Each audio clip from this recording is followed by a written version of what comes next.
dia. Estava pensando numa certa passagem que o Senhor nos deu uns dias para trás, e nela falava algo assim, né? Um pouco antes da crucificação de Jesus, ele fala de certas verdades, porque ele queria instruir os apóstolos para tudo que eles teriam que viver. Então ele estava começando a falar pesado sobre certas informações. E ele falava, né, a primeira coisa, que as coisas do Espírito são primeiras, depois as coisas da carne, né? Depois ele pega mais pesado, ele fala que as coisas da carne não servem para nada. Isso deve ter gerado uma certa mexida entre os apóstolos. Eles começam a ter burburinhos, né? Ou seja, discordar do mestre, né? É o primeiro pensamento que me fica: quantas vezes a gente não concorda com Deus, né, com Jesus, com o Pai, e começa a resmungar, a murmurar. Primeiro, que isso não é bem visto por Deus, tá? Isso é até bem mal visto por Deus. Isso demonstra toda a nossa incapacidade de crer. E a fé é o nosso principal material para demonstrar a Deus que nós estamos com Ele. E quando nós começamos a murmurar, a criticar, a não aceitar, isso fica obviamente claro para Deus que estamos errados, né? Estamos longe dele, né? Até um pensamento, né? Que fica, né? Deus ama todos os homens? Ama. Até os piores. Ama. Então todos somos amados por Deus? Sim. Mas aqueles que acolhem o Senhor e vão com Ele e seguem a Ele, geram alegria ao coração de Deus. Essas pessoas Deus responde com muito mais força. E tem gente que agrada o coração de Deus. Não é só faz alegria ao coração, mas agrada profundamente. Isso a gente vê lá, por exemplo, em Daniel,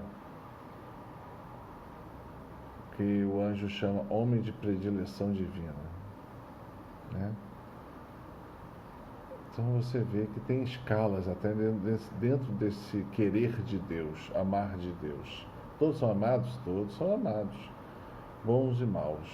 Uns alegram o coração de Deus e outros, Deus tem tanta conta que os anjos os chamam de, né, amados de Deus. Os anjos os chamam de homens de predileção divina.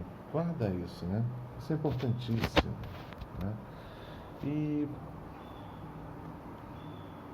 voltando aqui ao pensamento, né, anterior, que às vezes escapa, né? Então estava naquela situação, Jesus estava falando das coisas que o Pai estava lhe falando e ele estava transmitindo para eles. E ele via que eles tinham muita dificuldade de aceitar ou de entender. O aceitar é a nossa soberba humana, que nós queremos dizer para Deus qual é o melhor caminho, qual é o melhor horário, quando é que ele vai agir e quando ele vai deixar de agir. Isto chama-se soberba. Isto é pecado, isso nos afasta de Deus e corta a nossa comunicação com Ele, né? Espero que vocês não passem por isso, né? Mas a gente aprende a sair disso. Depois tem a segunda parte, que é não entender o que Deus está falando. E quando a gente não entende o que Deus está falando, a gente começa a não entender tudo à nossa volta e o caminho que Ele nos deu, né? Então Jesus estava comunicando para eles essa coisa toda, e eles chegam a um determinado momento e falam assim, que ele ia subir ao Pai, que ia ser levantado do madeiro. Eles, como? E começa a falar, como não pode? O Senhor não vai deixar. Já começou esses papos. Jesus continua falando. A paciência que ele tem era uma coisa absurda, né? Bom, aí ele continua falando. Ele dá a seguinte ordem, né? Isso vai acontecer, a morte dele vai acontecer, ele vai ser suspenso no madeiro, vão passar por uma tribulação grande naquele momento, mas eles tinham que resistir na fé e aguardá-lo, que ele apareceria para eles lá na Galileia. Essa foi a ordem. Aí, quando ele fala isso tudo, o burburinho todo aí aumenta de tal intensidade, né? Que, para variar, Pedro vai lá, é o porta-voz, né? Não, Senhor, não deixaremos isso acontecer, como é que isso é possível, tal? E aí Jesus volta para ele e fala: não só vai acontecer, Pedro, como você vai me negar 3 vezes. Para quê?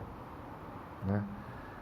De todo esse discurso de Jesus, a gente só lembra da negação de Pedro. A negação de Pedro é apenas a cereja do bolo, mas não é o principal até. Né? Volta um pouquinho. O que é o principal? O principal é todo ensino que Jesus está passando para eles. Ele sabia que os seres humanos errariam tanto ali quanto no futuro. Né? Quantas vezes a gente vê, dentro da igreja mesmo, né? Em vez de falar de Deus, se fala de humanidade. Né? Vocês já escutaram isso? Né? Conversão à humanidade. Né? Humanidade no centro da pregação. Humanidade, o homem no centro da questão divina. Para, tudo errado. O centro da questão divina é Deus, é teocentrismo. O humanismo é botar o homem no centro da criação, e o homem não é o centro da criação. O homem é parte da criação que Deus ama e quer ajudar. Mas o centro de toda a história sempre vai ser Deus. Então, quando começar a ver muito a questão humana, Jesus faz o mesmo expor que passou nos apóstolos. O mais importante e primais é a questão espiritual, porque ela vem primeiro. Secundário são as coisas da carne. E as coisas da carne não ajudam em nada, às vezes atrapalham. É a pregação dele. Né? Você vê que hoje em dia, né, muitas vezes na igreja, a gente vê exatamente o contrário. Né? Fala-se muito do ser humano e pouco de Deus. Às vezes é por falta de profundidade, experiência com Deus, de oração, né, de vontade, e a gente escapa para o mais fácil, que é falar do homem. Né? Ajuda ao homem, ajuda ao próximo. Lógico, isso tudo é necessário, sim, mas é um passo depois. Como quer que eu deixe isso bem claro? Perguntar a Jesus, quais são os mandamentos de Deus? Ele resume em 2. Amarás o Senhor teu Deus de todo o teu coração, de toda a tua alma, de todas as tuas forças, de todo o teu conhecimento. Primeiro mandamento. Primeira coisa. Questão espiritual. Segundo, e amarás o teu próximo como a ti mesmo. Então primeiro eu tenho que me amar, para depois amar o meu próximo. Senão, se eu não me amo a mim mesmo, eu amo o próximo. Mas é questão secundária, não é primária. Não posso falar agora, João. Então a gente vê que Jesus já queria avisar nos tempos de hoje essas coisas que a gente sabia que a gente ia falhar até os dias de hoje, né? A gente prestando atenção muito mais na matéria no que é na coisa de Deus, nas coisas divinas, nas coisas que Jesus ensinou, nas coisas que o Pai ensinou através de Jesus. Essa é a verdade. E dar prioridade nas coisas certas. Você vê que hoje, muitas das vezes, nós vemos as prioridades nos lugares errados. Aí não entendem por que as coisas não dão certo. As prioridades estão em lugares errados. Não foi isso que Jesus ensinou e não vai ser isso que vai dar certo. Né? Então, ele dá desta bronca nos apóstolos que refletem até os dias de hoje. Muitas vezes a gente vê a gente faz as mesmas besteiras que os apóstolos faziam tentando aprender a seguir Jesus. É as mesmas, impressionante. Então eu vejo muita gente pensar, já estamos no século XXI, essas besteiras são as mesmas, o que adianta? O ser humano é o mesmo. Né? Então, ele dá aquele esporro e o ápice do esporro é ele dar uma bronca em Jesus e Jesus revela, você acha que vai fazer isso? Não só vai fazer, como você vai me negar 3 vezes. Esse é o ápice do problema. Né? E qual é o problema? É a negação ou em não ter escutado o que Jesus falou. Primeiro, eles não escutaram. Segundo, eles não queriam aceitar. Terceira coisa, eles preferiram a desobediência frontal ainda àquilo que foi dito. Jesus falou: vou ser morto, preso no madeiro, mas vai ter uma perseguição, vai ter um momento bem difícil, e finalmente vocês vão me encontrar depois lá na Galileia, né? Deus dá solução, Deus fala o que vai acontecer, os momentos que vão acontecer, quando vai acontecer, né? E o que acontece? Eles não aceitaram. Esse foi o problema. Eles não aceitarem o caminho que Deus tinha traçado e ele estava avisando com antecedência. Então, se Deus está avisando de antecedência, é para você se preparar. 1, 2, Deus sempre avisa com antecedência os seus. Sempre. 100% do tempo. E ele pede a obediência ao indicar um caminho que ele está falando para salvar o povo. E a salvação tem a ver com a salvação eternidade e tem a ver com a salvação, manutenção da vida, né? Tem os dois lados que tem que ser observados. Então, observação daquilo que Deus está falando e você vai dar certo. Você desobedeceu, negação de Pedro. Então, a desobediência vai gerar a negação.